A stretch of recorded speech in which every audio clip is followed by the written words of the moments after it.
ಏನಾಯ್ತಮ್ಮ? ನಾನು ಯಾವುದೋ ಯುದ್ಧಕ್ಕೆ ಹೋಗ್ತಿದ್ದೀನಿ ಅನ್ನೋ ತರ ಕುಂಕುಮ ಎಲ್ಲ ಇಟ್ಟು ನನ್ನನ್ನೇ ನೋಡ್ಕೊಂಡು ನಿಂತಿದ್ಯಾ? ಏನಾಯ್ತು? ಏನು ಸಮಸ್ಯೆ ಇಲ್ಲ ತಾನೆ? ಚೇಚೆ, ಆ ಥರ ಎಲ್ಲ ಏನೂ ಇಲ್ಲ ಕಾವೇರಿ.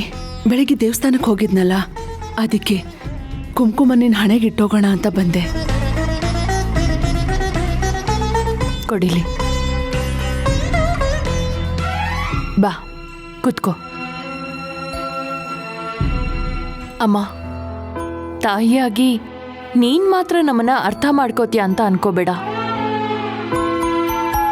ಮಗಳಾಗಿ ತಾಯಿ ಆತಂಕ ಏನು ಅಂತ ನನಗೂ ಅರ್ಥ ಆಗುತ್ತೆ. ಗುರೂಜಿ ಹೇಳಿರೋ ಮಾತಿಗೇನೆ ನೀನಿಷ್ಟೆಲ್ಲ ಭಯ ಪಡ್ತಿದ್ಯಾ ತಾನೆ?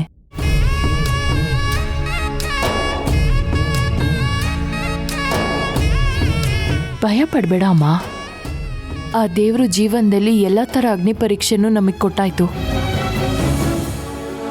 ನೋವು, ಸಂಕಟ, ಭಯ, ಕೊನೆಗೆ ನಂಬಿಕೆ ಇಟ್ಟವರಿಂದಾನೇ ನಮಗೆ ದ್ರೋಹನೂ ಆಗೋಯ್ತು.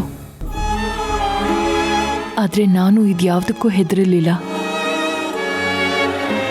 ಪ್ರತಿ ಸಲ ಬಂದಿದ್ದನ್ನ ಎದುರಿಸಿ ಇನ್ನೂ ಸ್ಟ್ರಾಂಗ್ ಆಗಿರೋದಕ್ಕೆ ಪ್ರಯತ್ನ ಪಡ್ತಾ ಇದ್ದೀನಿ. ನಾನಿಷ್ಟು ಗಟ್ಟಿಯಾಗಿ ಬಂಡೆ ತರ ನಿಂತ್ಕೊಳ್ಳೋದಕ್ಕೆ ಯಾರು ಕಾರಣ ಗೊತ್ತಾ?